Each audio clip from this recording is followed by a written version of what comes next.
ليظهره على الدين كله ولو كره المشركون. أشهد أن لا إله إلا الله وحده لا شريك له، وأشهد أن سيدنا محمدا عبده ورسوله من تبعهم بإحسان إلى يوم الدين. وبعد، فيا أيها المسلمون اتقوا الله حق تقاته ولا تموتن إلا وأنتم مسلمون، حيث قال تعالى في كتابه الكريم: يا أيها الذين آمنوا اتقوا الله حق تقاته ولا تموتن إلا وأنتم مسلمون. يا أيها الذين آمنوا اتقوا الله وقولوا قولا سديدا يصلح لكم أعمالكم ويغفر لكم ذنوبكم، ومن يطع الله ورسوله فقد فاز فوزا عظيما. Ma'asyiral muslimin, jamaah salat Jumat yang dimuliakan Allah Subhanahu wa taala. Pada kesempatan hari Jumat yang penuh dengan kemuliaan ini, alhamdulillah Allah Subhanahu wa taala telah memberikan kemudahan kepada kita untuk dapat berkumpul di tempat yang mulia ini dalam rangka melaksanakan salah satu kewajiban, yaitu melaksanakan salat Jumat secara berjamaah. Tidak lupa pula khatib mengingatkan dan terus selalu mengingatkan untuk kita semuanya agar senantiasa menjaga keimanan dan juga ketakwaan kita kepada Allah Subhanahu wa taala sebagai benteng hati kita agar tidak mudah digoda atau masuk berbagai macam godaan-godaan dari syaitan, di mana segala macam fasilitas mudah untuk kita bermaksiat. Maka dengan iman dan ketakwaan, insyaallah itu akan menjadi benteng yang kuat bagi kita semuanya. Dan juga agar kita senantiasa terus menerapkan konsep amar ma'ruf nahi munkar dimanapun kita berada, saling menasihati dalam kebaikan, saling menasihati dalam kesabaran, agar keimanan dan ketakwaan kita selalu terjaga. Ma'asyiral muslimin rahimakumullah, Allah Subhanahu wa taala berfirman dalam surah Maryam ayat 59 dan 60, "Fakhalafa min ba'dihim khalfun adha'us salata wattaba'us syahawat fasawfa yalqawna ghayya illa man taba wa amana wa 'amila shalihan faulaika yadkhuluna al-jannah wala yuzlamuna syai'a." Maka datanglah sesudah mereka pengganti yang buruk, yang kebiasaan mereka itu selalu menyia-nyiakan waktu sholat, selalu meninggalkan waktu sholat, dan selalu memperturutkan hawa nafsunya. Maka mereka kelak akan menemui kesesatan. Kemudian ayat ke-60-nya, kecuali bagi mereka yang bersegera untuk bertaubat, beriman, dan juga bersegera melakukan amal saleh, maka mereka itu akan dimasukkan ke dalam surga dan mereka tidak akan dianiaya, tidak akan dirugikan sedikit pun. Ma'asyiral muslimin rahimakumullah, pada ayat yang disebutkan tadi, Allah ingin membandingkan generasi para pendahulu kita, para nabiyin, sahabat tabi'in, tabi'ut tabi'in, generasi soleh dan generasi emas setelahnya, bahwa mereka itu adalah generasi yang memang taat pada Allah, terutama taat dalam melaksanakan ibadah sholatnya. Dan juga sebaliknya mereka begitu takut dan khawatir akan tidak melaksanakan kewajiban sholat lima waktunya, karena hal itu akan mendatangkan murka dari Allah, dan tentunya hidupnya pun tidak akan tenang, tidak akan bahagia. Maka dari itu jemaah sekalian, pada ayat tersebut Allah menginformasikan secara tersurat bahwa generasi yang buruk, generasi yang tidak berkualitas itu ada dua ciri utamanya. Yang pertama, Allah menyia-nyiakan salat. Kemudian yang kedua adalah wattaba'us syahawat, selalu mengikuti hawa nafsunya dibandingkan dengan keimanannya. Menyia-nyiakan ibadah salat menuruti hawa nafsu ini ibarat dua sisi mata uang yang saling terikat satu sama lain. Keduanya tidak dapat dipisahkan. Kenapa? Karena siapa yang bisa menjaga sholatnya dengan baik dan benar, pasti dia mampu mengendalikan hawa nafsunya. Begitupun sebaliknya, jika seandainya dia menyia-nyiakan ibadah sholatnya, maka pasti dia akan diperbudak oleh hawa nafsunya sendiri. Jemaah yang dimuliakan Allah Subhanahu wa taala, dan memang ternyata yang disampaikan Allah dalam ayat yang disebutkan tadi ini benar-benar terjadi di tengah zaman seperti sekarang ini.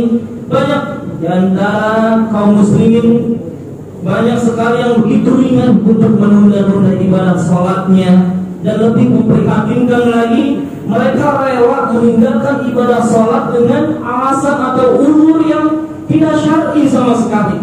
Alasan banyak pekerjaan, sibuk dengan belajarnya, kuliahnya, dan alasan-alasan yang lainnya.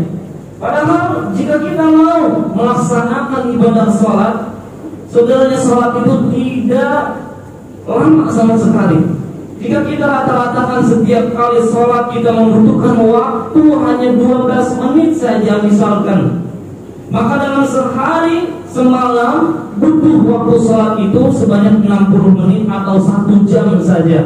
Sementara kita tahu kita dikasih jatah oleh Allah sebanyak 1 hari penuh 24 jam. Artinya dari 24 jam itu kita hanya butuh 1 jam saja untuk menunaikan ibadah sholat. Masyaallah muslimin jamaah yang dimuliakan Allah Subhanahu wa taala.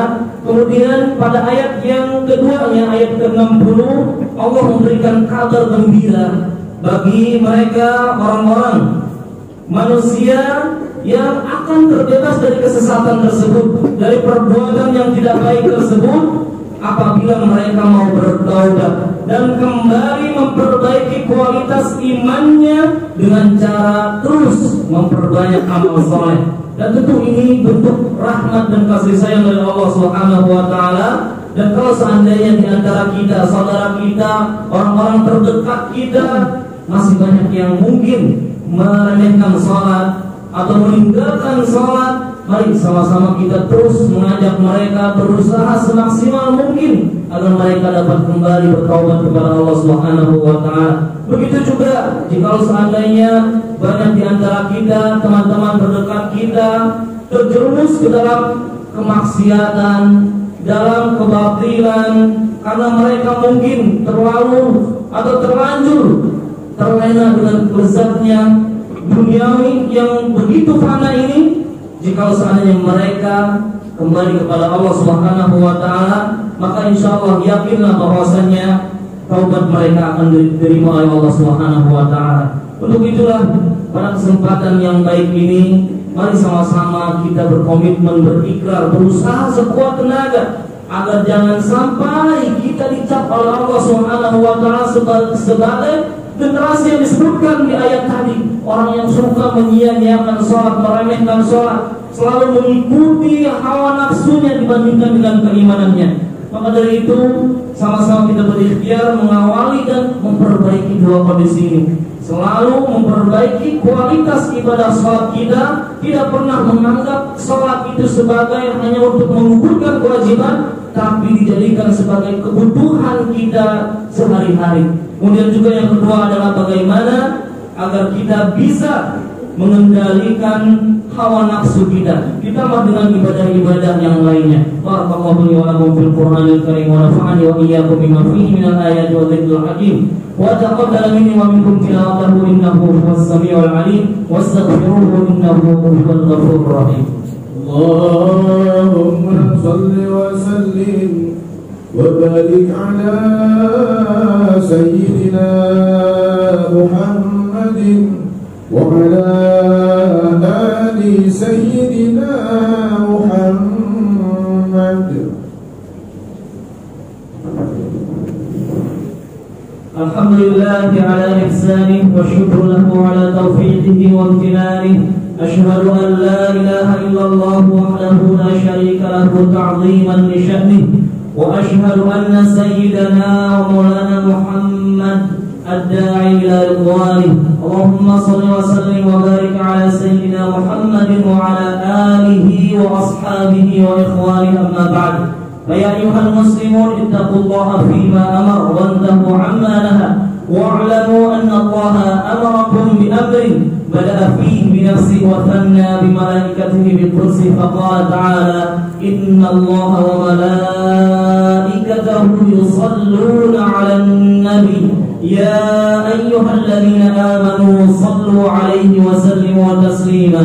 اللهم صل على سيدنا محمد وعلى آل سيدنا محمد وعلى أنبيائك ورسلك وملائكة المقربين وعلى الصحابة والتابعين وتابع التابعين لهم بإحسان إلى يوم الدين، وارض عنا معهم برحمتك يا أرحم الراحمين.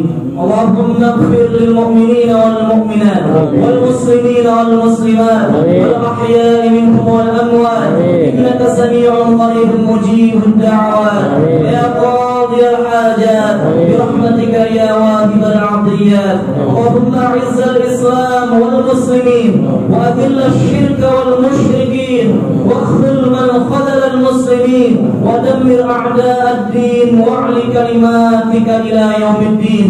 اللهم ادفع عنا البلاء والوباء والزلازل والشدائد وسوء الفتن والمحن ما ظهر منها وما بطن عن بلدنا إندونيسيا خاصة وسائر البلدان المسلمين عامة يا رب العالمين.